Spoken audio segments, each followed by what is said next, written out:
Welcome to the Vault Studios NFL podcast, an Australian twist on all things NFL. The boys are cracking into a nice cold beer from Burnley Brewing. Let's join them. Hello, everybody, and welcome to the Vault Studios NFL podcast. I'm your host, James Arthur, and I'm joined by the great man, Richard Garraway. And I know right now he's sitting there blown away by that new video intro for the YouTube people watching on YouTube and Facebook, all the videos. What do you reckon, Rich? Pretty cool? Yeah, I love it, mate. Must have cost you, $6 or $7. Fiverr, baby. It is. We were just talking about it before we went live. Fiverr is the greatest website I've ever been on in my life. I love that place. There's people who obviously something that I think is so hard to do that they think is the easiest thing in the world. Because I couldn't believe, I won't say what I paid for it, but it wasn't a lot. And I was like, this must have taken this guy hours and hours and hours, but I don't think it does. I think it takes him like 5 minutes. That's how good they are at it. I think he whipped it up and goes, sucker. And then hit send. And I was happy. I was happy to be that sucker. So, anyone who's listening to the podcast, head over to our YouTube, which is a great plug. All our podcasts go up on YouTube now as a video form. We've got some really cool graphics and stuff like that, and that was a new video intro. So head over to the Vault Studios YouTube channel and subscribe to that. And before we get into it, I want to thank Breaking Oz Memorabilia, our sponsor. Thanks, boys, for your awesome support. We appreciate it very much. A break coming up very soon for the Vault Studio on their page. So get to their Facebook page, Breaking Oz Memorabilia on Facebook. Search it up, join the group, and start collecting some helmets like these ones behind me, both sides. I can't get my fingers right. Both sides there. Make sure you collect them because they're really cool signed helmets. The other one is Burnley Brewing. Thank you very much to Burnley Brewing for our beer sponsor. Very much appreciate you guys. If you're ever in the Richmond area in Melbourne, Victoria, head to 648 Bridge Road, Richmond. They are open for takeaway beer and food at the moment, so make sure you go in there and support them if you can. But that's about it, Richie. Let's get straight into, again, a massive, massive, massive week in the NFL, some big games, but I think I wanted to start with, and it's a negative way to start a show, but there's no real way to avoid this. This is the worst day of injury or week of injuries I've ever seen in the NFL by far. Yeah, I'm inclined to agree. It was, we're obviously in a big chat group, which goes off. If you don't pay attention, you'll have 6,600 messages in about an hour on a Monday morning. But it had way more activity than it normally does. It was a really bad weekend for the NFL and some very high profile players. I'm sure there's probably been weekends where just as many people get hurt, but nowhere near as many high profile players who are now either done for the season, done for a significant time. Yeah. And it's sad for the league. I've got season-ending injuries. This is just as of now, as of when we're recording. So this is Tuesday night, Australian time. Solomon Thomas of the 49ers is out for the season, along with Nick Bosa out for the season. Saquon Barkley of the New York Giants, a lot of people, and most people are pretty right, the best running back in the league, out for the season. Anthony Barr, the Vikings, out for the season. Cortland Sutton, number one receiver of Denver Broncos, out for the season. Tavon Young, good young safety / corner / linebacker for the Ravens, out for the season. Malik Hooker of the Colts, out for the season. Then on top of that, we have Christian McCaffrey, who's going to be out for more than a month, they've said. So to me, that's 6 weeks. I'm going with that. Along with Drew Lock of the Denver Broncos as well. So they're now missing their starting quarterback and starting wide receiver. A team that looked real frisky, but they're 0-2 now, and they're in a real rough trot. He's going to be 6 weeks with an AC joint, and a bit less high profile. But Brandon Sheriff of the Washington football team, he's out for 6 or 7 weeks with an injury as well. And that was just to name a few of them. I could have kept going. There was a lot of guys this week, but I think the big one. And Richie, you nailed it in the preseason in our prediction show. The 49ers would drop off this year. Now, you didn't quite say it would be because of injuries, because no one likes predicting that. But Nick Bosa's their best defensive player, and it's not really that close. He's very, very good. Solomon Thomas is a great rotational pass rusher, especially now they've got rid of Buckner. They're massive losses for that team. Jimmy Garoppolo also banged up. Haven't heard any results yet from him. So it's not looking good though. No. And I mean, don't get me wrong. I still had them with 10 wins, which is a good season. But they're certainly They got some real challenges now. I mean, if you look at Saquon Barkley, obviously very disappointing for the Giants. We all had them going nowhere. Now they're probably going even less than nowhere now. But Vonta Freeman visiting the Giants. Yeah, I mean, yay. They're better off calling Tampa and trying to trade for one of our 4 running backs, quite frankly. You know what they're better off doing? They're better off knowing they're no good. They're better off going, stuff running the ball. Let's just spend the whole year giving Daniel Jones every opportunity we can to be the best quarterback he can. Well, then you may as well bring Freeman in on a cheap deal and bring him in a pass block, because he's a pretty good pass blocker. And catcher and everything like that. So, bringing a guy like that just to help. This year should be all about developing Daniel Jones and seeing what you've got in him by the end of the year. Because if you're not comfortable with what you've got in him by the end of the year, you need to move on. You can't wait around for 3 or 4 more years. It's a waste. Completely agree. You also don't have Adams from the Packers. The one to Adams. I saw it's only going to be like a week or so. They said he won't but play. either way, still another injury. Still another injury. So, this is going to have ripples through the entire season. Like, we were all thinking that, the COVID year, less of preseasons, things like that, are they underdone? But a lot of these do kind of look like freak injuries. I mean, ACLs and Achilles tears, which they always look awful.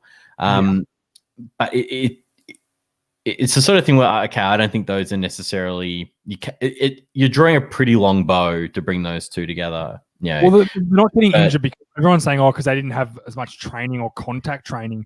These injuries don't. A lot of these are non-contact injuries. That's what I'm saying. So I think soft tissue injuries often come down to not a great preseason, or you're not in the shape you need to be, and all these sorts of things. And sometimes, of course, they just happen. But we do tend to see, and I can't remember what I was listening to during the week where I heard this, but they did talk about strike years and lockout years do traditionally have more injuries. It's interesting. Yeah, just less preparation, I guess. These guys are finely tuned athletes. Like, they're not just running around on a park on a Saturday morning. These guys are tuned to play football. It's not like the old days. No, not at all. Not at all. That's it for the injuries, though. We won't linger on that too long. All the teams that have suffered the injuries, though, hopefully they can turn it around. So we're both on the board that I want to see the best players on the field all the time. Oh, always. I hate those injuries. I hate that Denver are going to not have Locke and Sutton, because I thought they were going to be really fun to watch this year. I had them in the playoffs at one point, which I did bail on at the last minute, which looks like a good move now. But, I thought they were going to be a real frisky team, and it probably turns out they're not going to be now. So we'll see. But just one other injury before you move on. I had a really busy day at work today, so I haven't been across as I should be. But has anything come out from Tyrod Taylor? Because that's a weird reason to miss a game. So he had to go to. Actually, we've got him coming up. I've got a segment coming up pretty much dedicated to the Chargers. Okay, so we'll talk about him there. Yeah, let's wait and roll with it there. First, what I want to talk about is the Dallas Cowboys and the Falcons game. And if someone could explain to me how this happened, Your messages in a text thread during that game were hilarious. I don't know what the Falcons are doing. That's a team who just don't know how to win. They are a broken shell. The number of coaching errors in this game from both teams is embarrassing. If my 15-year-old nephew were making these mistakes playing Madden, I would be laughing and picking on him and saying, "What are you doing, mate?" Yeah. These guys get paid millions of dollars to do this job, and they're terrible at it. It's amazing to me. So the only reason Atlanta won this game, just lost this game, like all numbers and all play and everything. If you watch this game and you didn't watch the first 3 drives for the Dallas Cowboys, you would think the Cowboys were kicking the crap out of the Falcons, because they demoralized them all day. They were a lot better team. But they got jumped. Fumbled on the first 3 drives, which led to, and then they went for it on 4th. You'd think on the 4th drive, let's just punt it away, give our defense a long field, because you know what? They've just held them to a field goal. They're doing okay here. Let's give them a chance for the long field. No, you go for it. Not only do you go for it on 4th and 5, you go for it with a fake punt pass. I'm sorry, if I'm going for it, and it worked, but the throw was bad, whatever. If I'm going for it, I'm just going for it. I'm just leaving Dak Prescott out there and going, leave your offense out there. Make a play. So they did that. So the first 4 drives were 4 turnovers on downs, pretty much in their red zone. Falcons made the score 20-0. And then from there, the Cowboys kept kind of catching them, and then the Falcons would just do enough. They just get a touchdown to jump in front because the Cowboys defense isn't very good. The Falcons offense is very good. I think they've got a lot of talent on that offense. How good is Ridley, just quietly? Yeah, he's really good. Really good. The thing, like they kept doing enough, and then it got down to the end of the game, and the Cowboys, again, 4th and 5, try a fake punt where they snap it to the up back who tries to run. They needed 1 yard there. And it didn't get even one, though. Atlanta all over it. Like, my opinion is, at that point, Dak Prescott, they'd scored 4 touchdowns in a row. Wouldn't you just be like, all right, we're just going to put it in Prescott's hands and let him... Yeah, we're going for it. No, they're going to make a throw or he's going to run for first. Like, he played so well in this game, except for the fumble on the first drive. Yeah, that was bad. Yeah, and then it all comes down to basically the Cowboys score with 1:30 left, and they go for the onside kick, and I should have got the video to put up. If you haven't seen this thing, when it looked the guy's boot, so he didn't put it on a tee to start with, and all the commentators are going, I've never seen this before. He laid it flat on its belly and kicked it like a helicopter along the ground. And everyone's watching it, and all the Cowboys just get out of the way of it and pretend like, oh, no one touch it, no one touch it. So all the Falcons do as well. They just part out of the way of this ball, and it slowly goes 10 yards, and the Cowboys jump on it. I'm watching this thing thinking, like, my emotions from the kick were like, what is this idiot doing? Oh, that's the worst kick I've ever seen. What are the Falcons doing? Why don't they touch it? Why don't they grab it? Oh my God, they're stupider than us. And then bang, we had it. And from then on, I knew they were going to win. There was no doubt in my mind. The Falcons were not stopping that drive from scoring. No. I'm surprised the Cowboys didn't score a touchdown. That's how good they'd been. That kick was how an Australian would kick an AFL ball along the ground to bend a goal off from a bad angle. That's exactly what that was. It was, and that was what the design was. 100% it was. This wasn't an accident. The bone throttle. How I cannot comprehend the Cowboys are not allowed to touch it. So, as an Atlanta Falcon, if it's just kind of spinning, coming at you slowly, just fall on it. Because if they touch it before you get it anyway. Yep. It was like the dumbest. You know what? Once again, it's scripted. Yeah. When I said at the start of this that, you know, if you made these mistakes playing Madden, I'd be annoyed. If the under 15s at Croydon made this mistake, I'd be fucking furious. Yeah, it's like, this is so dumb. It's one of the worst I've ever seen. And I know they lost 28-3 lead in a Super Bowl, which was awful, but that's one of the worst losses I've ever seen. They're the only a team to score 39 points, at least 39 points, and have 0 turnovers were 440-0 going into the weekend. They're now 440-1. The Falcons for that loss. Can I put this out? Like, I don't like the Falcons, and it's well documented on this podcast. Yes, the uniforms suck too. Oh God, they're so shit. Anyway, if I was to say they're a loser organization, how does that ring to you? It'd be hard to defend it. If we were having a debate, right, and the debate was, are the Falcons a loser organization, and I got on the negative side, I had to defend it, I'd be sitting there going, fuck, how am I going to defend this? Like, what do I do? Just putting it out there. Like, just putting it out there. I don't, if you think about it, so they got a brand new stadium. No one talks about it. It's not cool. It doesn't look good. Like, you think of all the other new stadiums. Like, we just opened the Death Star today. Oh my God, that place is awesome. Cool. Then you've got name though, because the Death Star was blown up twice. Yeah, well, and you think the Raiders are going to win? Well, I don't mind it. It's kind of cool. Yeah. But even things like that, you just think, I don't know. Yeah, they're not a great organization. I don't know. I think the first message I said was, we did not deserve to win that game. But you know what I did? I watched it again, and we had every right to win that game as much as the Falcons did. 100%. And if we took the first quarter out, we would have won it 20. I think it was like 24-40. We would have won. Yeah, if you just played somebody the second, third, and fourth quarters and put it down as 0-0, yep, you would have thought the Cowboys dominated them. Yep. If you three quarters with no score, yep, I agree. Yeah. So you start 0-0, but you start from the start of the second quarter, and someone just watched it, and you put the scores up as they went. You would think the Falcons played awful not awful, but Not as good. They were awful on defense. And like the Cowboys were missing. So they missed Lyle Collins. Yeah, they had a lot of starters out. Starting right tackle. But they were they were missing Tyrone Smith too, the left tackle. And you felt that in the first few drives. Like he's kind of the guy. Like he's that kind of, he's not the Jenga piece. He's not the glue, but that guy on your team that when he's there with you, you're like, yeah, we got Tyrone Smith with us. He's big and he's strong. He's going to push guys around. No one's coming to get me. He's going to protect Dak. They were missing him. They had a guy start at left tackle. I've forgotten his name. I should have written it down. He hadn't played left tackle since high school. And he played an NFL game and gave up 1 sack. I'm sorry. That's pretty impressive for me. Of course it is. I think that's pretty cool. Let's move on from the Cowboys, though, because I can hear Jules in my head going, "We're Dallas Cowboys podcast." And let's get over to Herbie, fully loaded. And you heard Richie ask about Tyrod Taylor. The most bizarre thing. So I was watching, waiting for them. They were all warming up. Tyrod Taylor's out there warming up. And then all of a sudden, the first play of the game, Justin Herbert's the starting quarterback. You even heard the commentators who were Matt Money Smith and Move the Sticks. I forgot his name. It always slips my mind. The guy who does Move the Sticks podcast. They were the commentator, and they were like, "What is Justin Herbert doing?" Apparently, Tyrod Taylor had a chest injury all week. And in the last couple of throws of the warm-up, he literally came to the sideline and just said, I can't go. And he had to go to hospital. So after the game, he had to go to hospital. So Justin Herbert, because everyone was saying, oh, here we go, like they did this on purpose.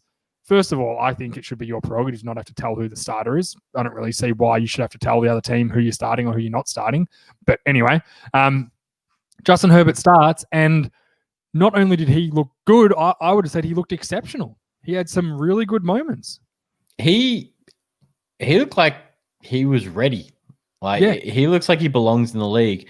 He made a terrible mistake. Yeah, I mean, he made a terrible mistake throwing that pick when he could have moonwalked for the first down. You know what? I heard Tony Romo say something about that, and a lot of what Tony Romo says is brilliant. But what he said was he needed to make that mistake at the NFL to learn he never does that again. He said it was a horrible time for it to happen because he probably gets the first down, they probably win. But he needed to learn that lesson, and it's probably good that he learned it right there because he's going to sit there for the next few days going, if I hadn't thrown that, I could have ran for the first down, we probably win the game. So I didn't. It was a bad decision in the time, but I'm not going to drag him over the coals for it. He's a quarterback who didn't expect to start in his first game against the Super Bowl champions. I think he was outstanding. I think they got a good. I didn't like Herbert in the draft. I'm changing my mind pretty quick. Yeah, I didn't mind him. I wasn't sure. I didn't know if it would translate because that Oregon offense is quite different compared to the NFL. But never took a snap in college. Ever. No. He's got the cadence. Just clap. Yeah. He's got a zippier arm than I remember. That's for sure. I think saying zippy's selling him short. He's got a cannon. Yeah, he's pretty good. And I was like, whoa.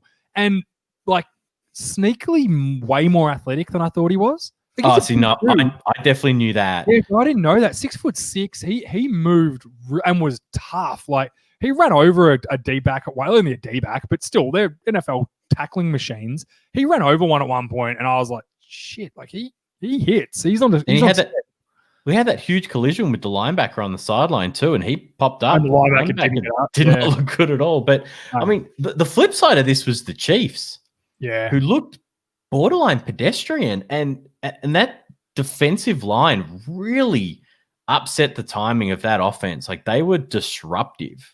Joey Bosa, I kind of wish I'd put him as defensive player of the year.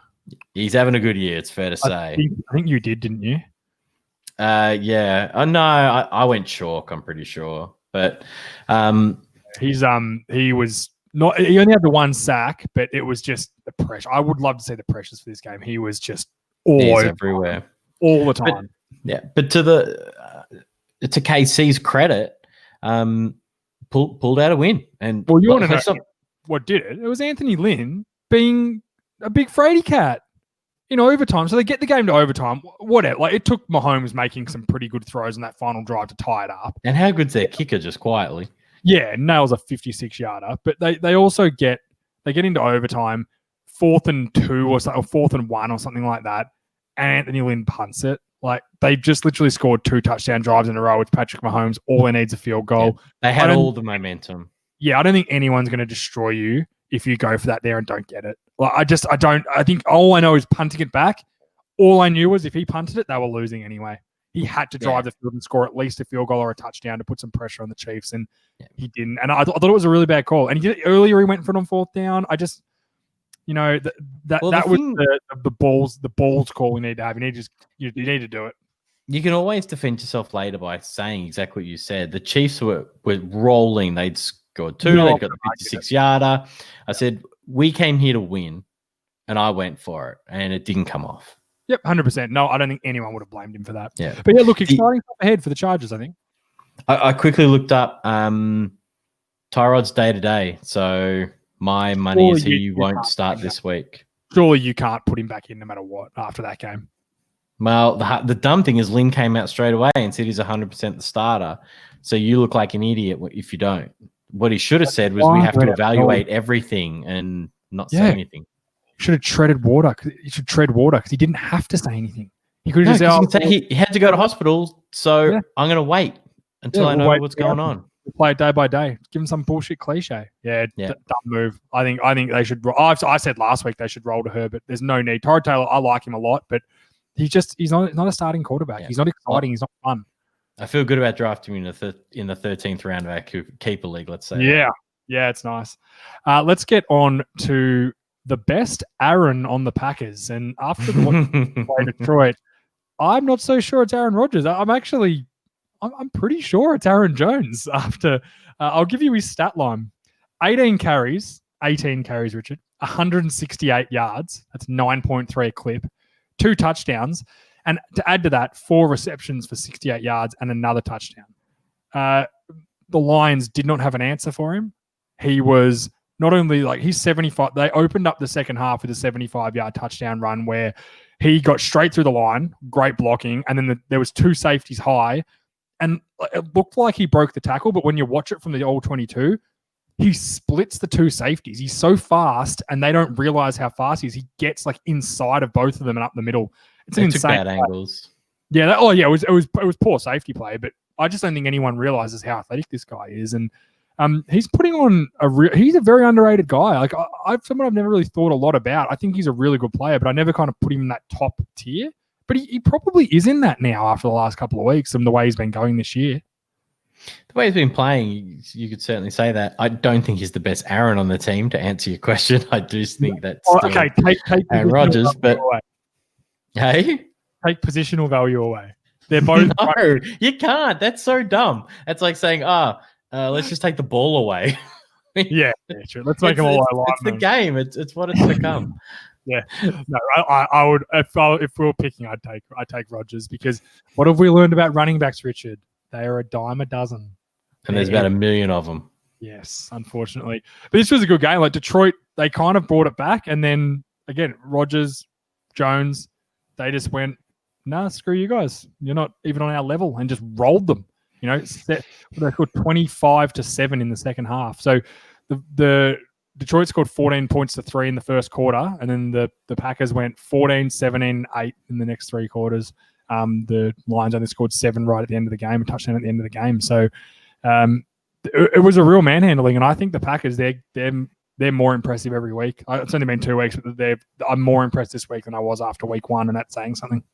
Yeah, well, I feel good about having them win the division.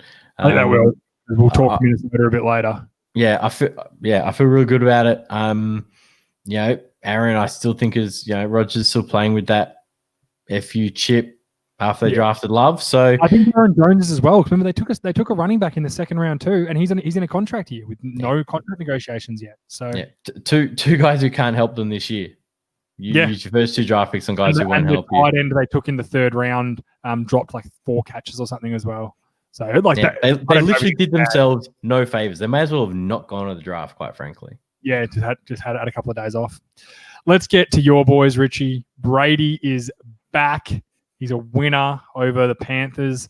They did it pretty comfortably. I know the Panthers made it look a bit frisky at the end, but it was, I know you would have watched this. It didn't look, I never thought the Panthers were going to win. We're going to catch up to them. I never thought they were going to win. No, when McCaffrey was done for the day, it all but guaranteed it. It was an interesting like an interesting game. Watching it, I really didn't feel like we're ever going to lose. Like it had that feeling all day.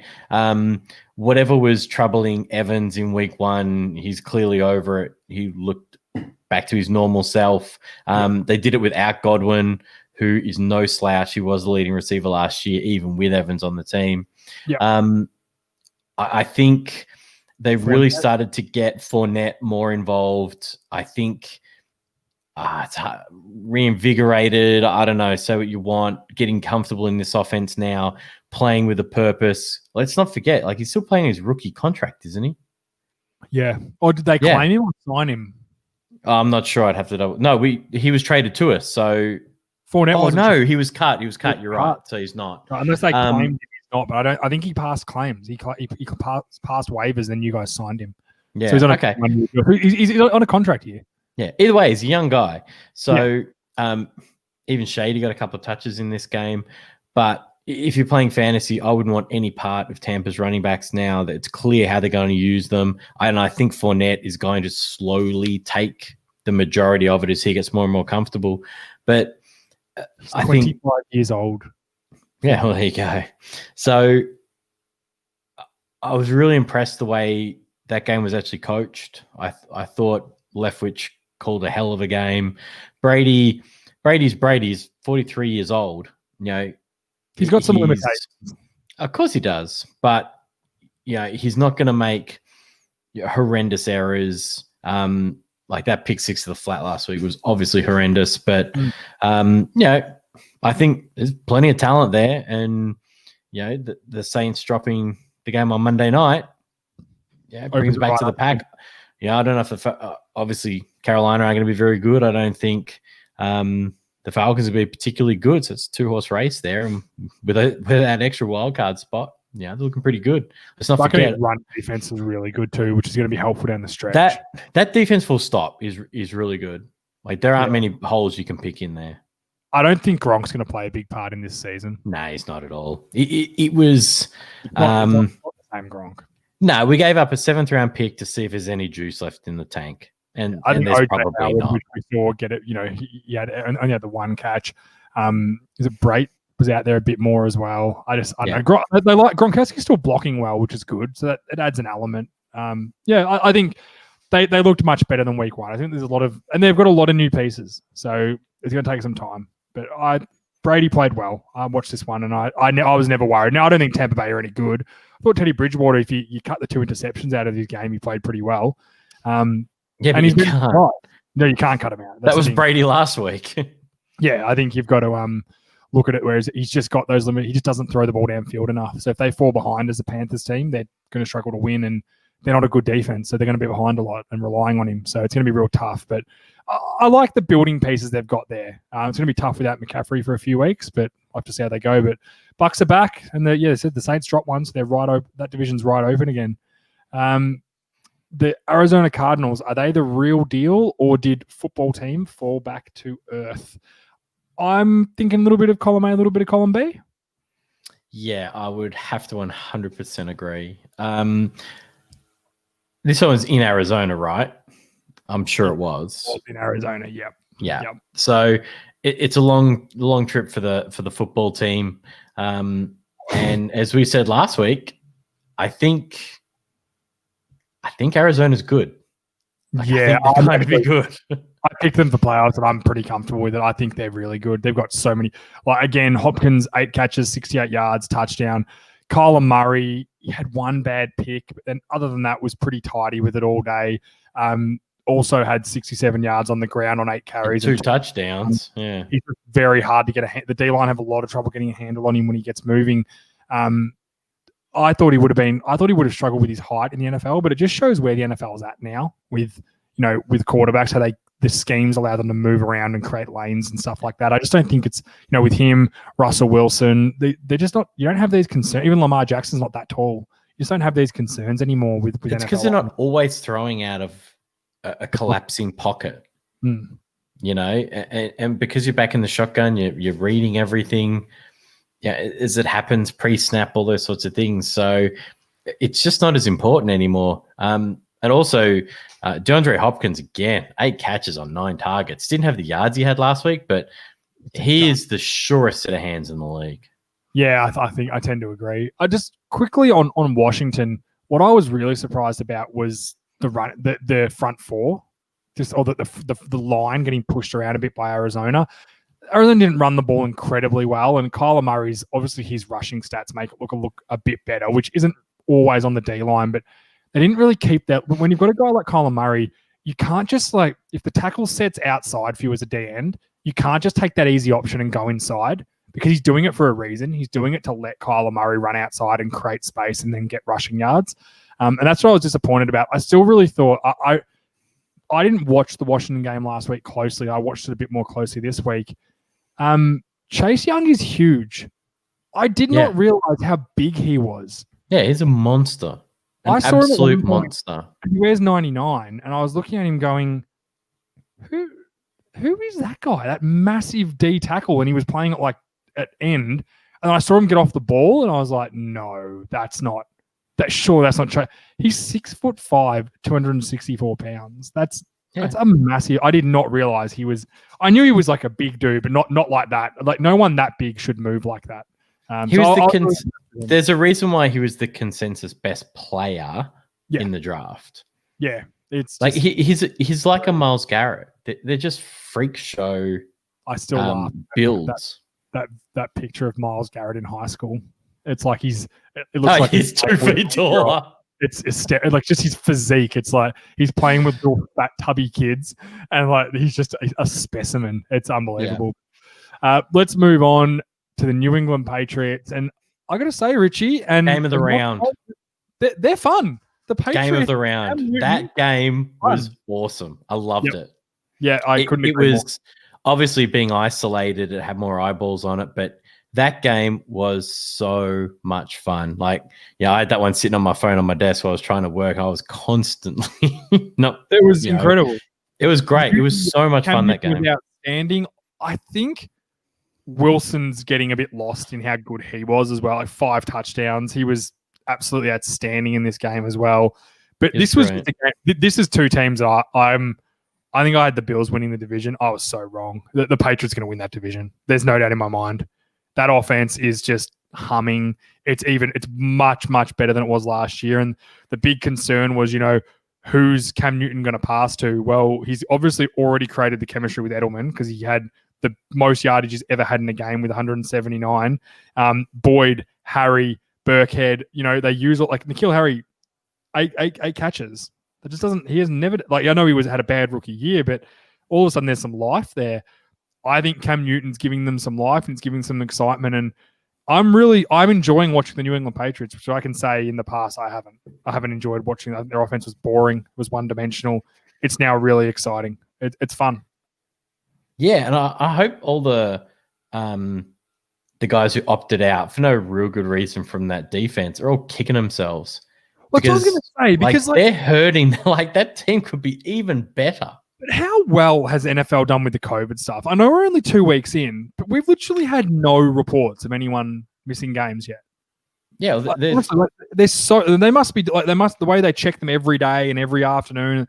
Like they must just be that good with it. Like I'm impressed so far. I thought it was going to be an absolute shit show, but so far so good. And no, college is the shit show, and that's no surprise because you can't control kids. They're students, man. Like they're just they're going to interact with more people. Whereas a professional athlete who lives at home with his family can just go home, come to work, go home, come to more work. Incentives to not get COVID in the NFL too, which exactly and they're tested with a swab test every single day. They're temped constantly, face masks whenever you're not training, all those sorts of things. They're just minimizing the risk. So if someone does catch it outside the bubble, as they should. $100,000 each on the weekend. Pete Carroll, Kyle Shanahan, and one other, which I think is great. Good on the NFL. I can tell you that Gruden's going to get fined today, and so's the other head coach. I'm going blank. Peyton. Peyton. Those I guarantee you, they'll get fined for sure, as they should, because they have to protect this thing. Like it's $1 billion industry. They have to protect it, and the way the NFL are going about it. Like, I remember when I was first watching Hard Knocks, I'm like, this is so over the top and stupid. But what shows all I know, it's working for them. It is working for them. I don't care if I've got to look at Andy Reid's face mask is vile, but you know what? If he's going to go for it. He could just wipe it every now and again. Like, am I right? Far out. Yeah. So gross. Yeah. But I'll get him another one. Flip it off, throw another one on. what did you think of the final play in this one? Hated it, and here's why. It worked 2 drives earlier, whatever it was. And they passed off it as well, which worked later. Yeah, so you line up in that and you run it for the game winner. And there was only one option. All he could do was keep it. Yep. He had to find a hole and keep it. There was no other option. There wasn't a read run element. There wasn't a pass. There was nothing. That's why I hated it. Yes, it worked earlier, but if it didn't work earlier, who the hell cares? We've got another down, or we can kick a field goal, or whatever. Yep. You do it at the end of the game, there is only one. And there was one of the 2-point conversions someone ran during the week. I wish I could remember who it was. Actually, it might have been your 2-point conversion that the Cowboys went for. Was there a quarterback run? No, we had a touchdown. Prescott scored on a read option on the goal line. No, that can't be it then, because there was an option. Someone else went for a 2-point conversion. Yeah. And it was the same thing.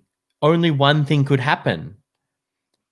You got to have options. Like, it's a play where goal line defense is hard because you got to as sell a player, out. you got to sell out. You can't hesitate. So if you see it, you got to go.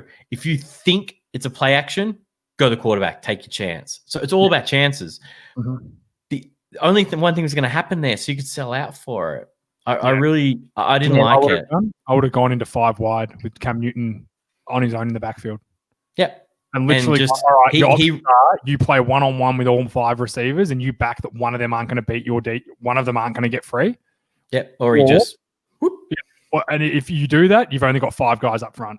And I'm going to just take the snap. I'm going to look for the pass, and if I don't see it, I'm going to run through whoever you've got to get that yard. That's what I would have done. I would have just, because then the defense would have been going, shit, he might be passing in here, but there's a real chance he just catches this and runs. And unless we hit him before he starts running, we're not going to stop him. He's so big. I thought it was a bad, right idea, but bad way to handle it. I think Cam Newton had to run with the ball, but I don't think it had to be like that. Like, hey, we're running with the guys, stop us if you can, because Seattle just went. And it was a great play. The corner who came off the edge, or the safety came off the edge. Just chopped it all down. Chopped the fullback, and everyone's like, oh, a bit piss weak by the fullback. I said, what was the fullback supposed to do? He had no chance. The D-back literally went, he was told, if it comes to the edge, you chop it down. Yeah, don't take it on.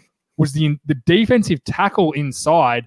They try to chop him, and he dodges 2 guys trying to chop him and penetrates up the middle. And then as Cam Newton tries to cut it back inside or like get around the fullback, he dives and hits him in the hip, and that's what takes him off balance and allows Wagner to get to him, who comes from the backside of the play. So it was all of them. They all just got off the ball quicker. And like if the Patriots have got a push on that play, Cam Newton probably scores, but they didn't. Seattle just all drove up. They just said they're running it here, and if they're passing it, they're going to score pretty much. We're going to take our chances. Yeah. And it was a great game. Best game of the weekend by far. Oh, it's been the best game of the year. So it was so much fun. Yeah. Like, awesome. As I said earlier, loved it. I'm enjoying the Patriots. I loved it. So, yeah. Let's get to the last game. Breeze gets run over by a car. I know you spent hours putting that one together. I did, actually. It was a good one. It was a really 17-0 in the second quarter. I'm thinking, here we go. And they looked in complete control.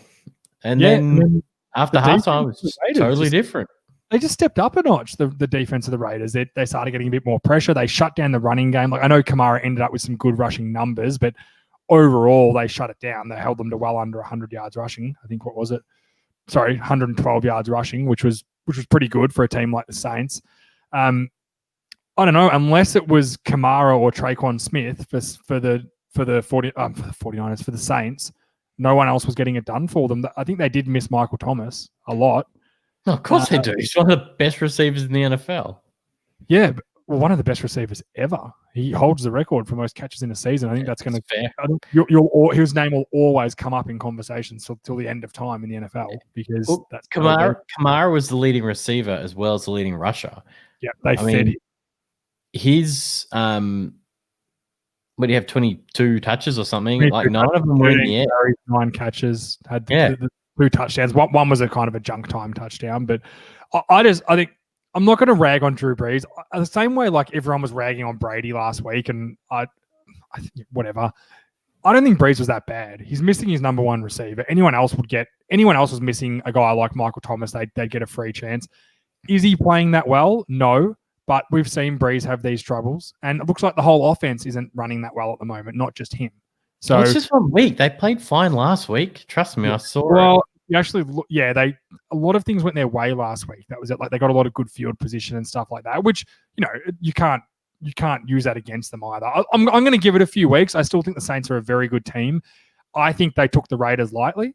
The Raiders were at home, as you said, in the Death Star for the opening night in Vegas. I think they were up and about.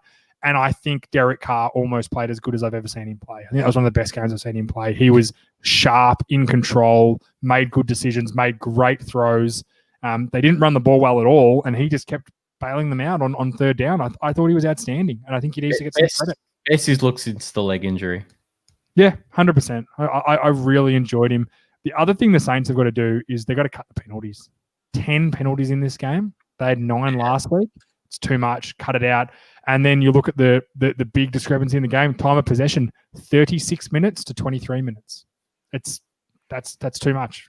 You can't let the other team have the ball 14 more minutes or 12 more minutes than you and expect to win. You just can't. You just don't have enough time in the NFL. And then have turnovers. So I was impressed with Derek Carr. I really, really was. I think he was outstanding. I really like Josh Jacobs, the running back.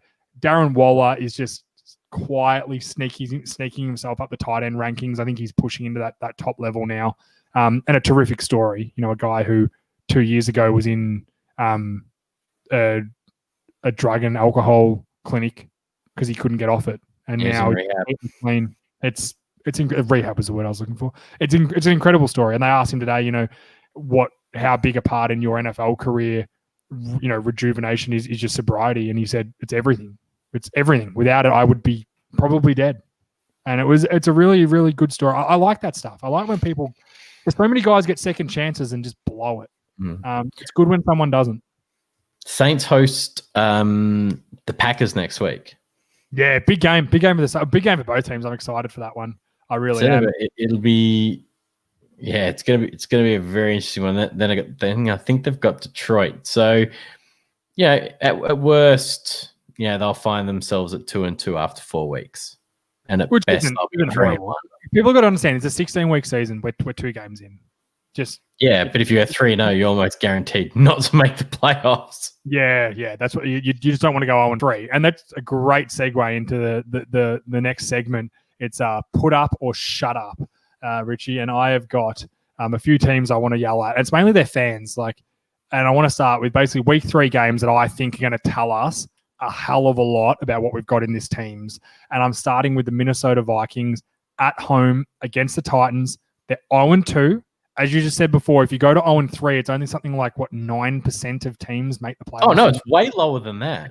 It's real low, isn't it? Yeah, it's really low. So whatever it is, it's terrible. If you go 0-3, your season's basically done. They're at home against the Titans, who haven't looked that convincing. I know they beat the Jaguars yesterday, but I'm not going to jump up and down about beating the Jaguars. And who did that? And they just got over the line against the Chargers in week 1, I believe. It's off the top of my head. So they haven't looked that good. They've looked good in patches, but not that good altogether. The Vikings have got all these star players on their team.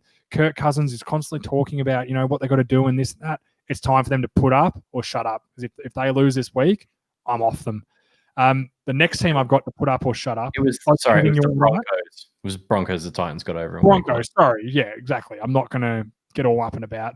The next team I've got is the Buffalo Bills, 2-0. They're at home against the Rams. And this isn't your season's over if you lose. The Buffalo Bills fans are all wanting us to throw this respect on them. They have beaten the Dolphins and the Jets. Okay? Josh Allen has towed up 2 of the worst teams in the NFL. I'm not getting excited. And you know what? They almost blew it against the Dolphins on the weekend. I'm not getting... He's played well, but he's got the Rams, who have beaten the Cowboys and the Eagles, who a lot of people had to be very good teams this year. Their defense have played outstanding in both games. I'm really interested to see, can the Bills, this will be, if Josh Allen goes off against this Rams team, scores well, they manage to keep Aaron Donald at bay and they put up points and they win this football game, then you know what? Then you'll start getting some buy-in from me. But until then, Buffalo Bills, Josh Allen, put up or shut up in week 3. My last one, and this is getting another. Before you move on, I know you're ranting, but I need to get in here. Hit me. They are hosting the Rams, and it's going to be a 1 kickoff. So they've got every opportunity or every chance to beat them, and then they've got to go out to Las Vegas. Out of the Rams. If they are what they think they're telling me they are, they should kick the crap out of the Rams at home. Yeah, they play the Jets twice before they play the Patriots. I hate the way the schedule does that. Or they'll save the Patriots. They'll have one mid-season, then one probably the last game of the season. I imagine. You know what? I'll quickly go to week 17. No, I've already got it. They close with the Patriots in week 16 and the Dolphins in week 17. They do that. They know the Jets aren't going to be a contender, so they put them at the start. You know what? Let's get all the Jets division games out of the way because no one cares. Then we don't have to. Why they save the Dolphins for last? Well, because the Dolphins have got a little bit of hype around. They're the Patriots 2.0. Them in Detroit are fighting out for who can be more Patriots 2.0 and the Titans. They've all got we're the Patriots. No, we're the Patriots. Hey, mate, you're forgetting someone. Yeah, never, mate. The actual Patriots are like, we're not even the Patriots anymore. Run, Cam Newton, run. My last one is the Houston Texans, 0-2. Look, they've been a bit stiff with the schedule. You cop the Chiefs, and then now I'm having a mental blank on who they played today, but they were really good who they played today. I'll get it. Come on, James. I had it in my Ravens. Head. The Ravens. Sorry, they've played the Chiefs and the Ravens who... Wait. Before you rant, do you know who they play next week? The Pittsburgh Steelers. Pittsburgh.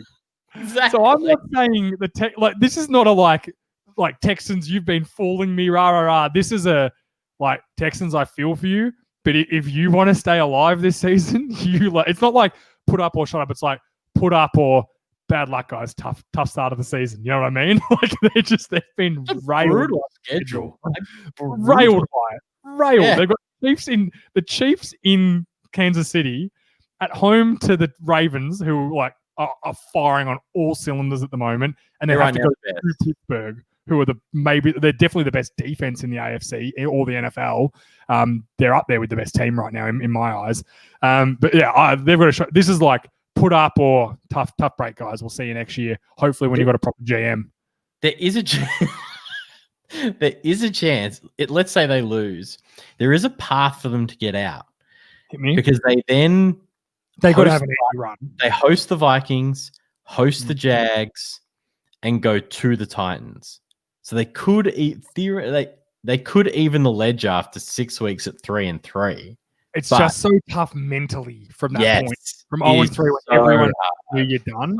Some guys use that as like, all right, guys, we're not done. Come on. And they do have Deshaun Watson.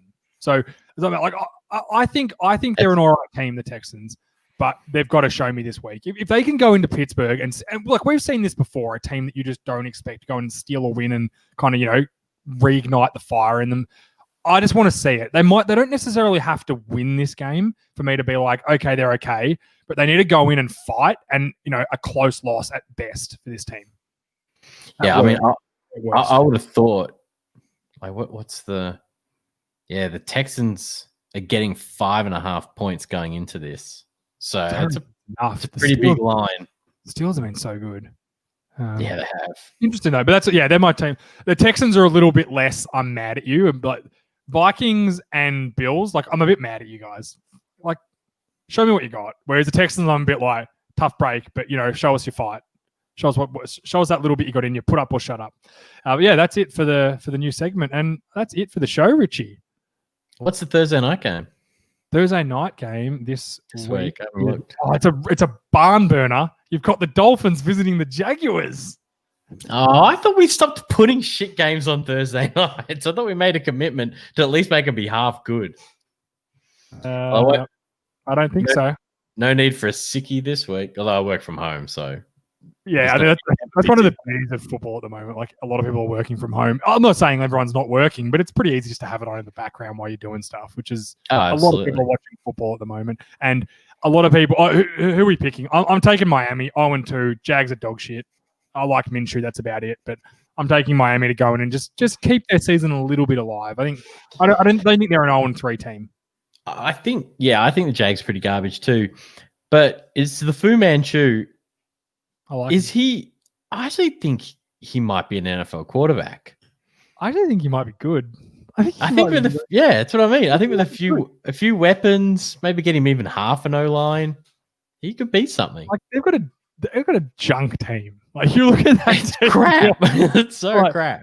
Other than like the couple of like the Josh Allen from last year, their first round pick, and then the couple of first round picks. I think it's Henderson and Chavon, whatever. I don't know the names 100%, but other than those three guys, you kind of look at it going, who is on this team? Like, there's not a lot going on. So if I was going to say, how many of them would start for your team, the Cowboys? On their team? Yeah. If you could pick anyone to start for your team, there's not going to be many. And the fact that you have to now rush to bring up their starters list, which is what I would have to do as well. I know. The there's not many of JA. I just have to see because there's so many guys they've cut. I was going to say Fournette maybe, but he's not there. No way. Even if he was, you wouldn't start him over Zeke. Elliott. I don't reckon I'd start him over Pollard. But anyway. No. Let's have a look. Oh, and just quietly, while we're talking about your Cowboys, and I know I'm turning it back into a Cowboys show, CeeDee Lamb is your best receiver by so far, it's not even funny. I disagree. I think Amari Cooper definitely is, but I do like him a lot. I think they made a very, very good pick with CeeDee Lamb, superstar. Yeah, I generally don't agree. We'll see. We'll see how the year plays out. I think Miles Jack could probably start at linebacker at the moment just because of the injury. They took him right now, or like if everyone's healthy. Yeah, like tomorrow. If there was a game tomorrow, and you could take one. You could take him to start. Sean Lee are hurt. I'd take Miles Jack or Schobert. Both of them could slot in nicely. Henderson's a first round pick, so on talent, he'd probably start over one of. No. I'm saying there's a game tomorrow. Yeah, Henderson. I take. Okay, so you're up to 2. I take Tyler Eifert, the tight end, over our tight ends. Yeah, it's fair. I take Andrew Norwell, the left guard, over one of our definitely not over Zach Martin, but over our left guard. I take Linda, the center, over, and that'd be about it. 3. I'm surprised it was 3. And don't get me wrong, Miles Jack's only because of an injury, not because you. If we're going starters, it'd be Henderson. Maybe Norwell and Linda. I'm not even certain. I'm not even certain Eifert. Yeah, so it'd be like. This is what I'm saying. I wouldn't be like, oh yeah, desperately give me Eifert. I want him over my guy. Like, there's no one there I'd be wanting. Like desperately. So yeah, and that's all I'm saying. So it's going to be tough sledding for them. But that being said, there's every chance they could win on Friday.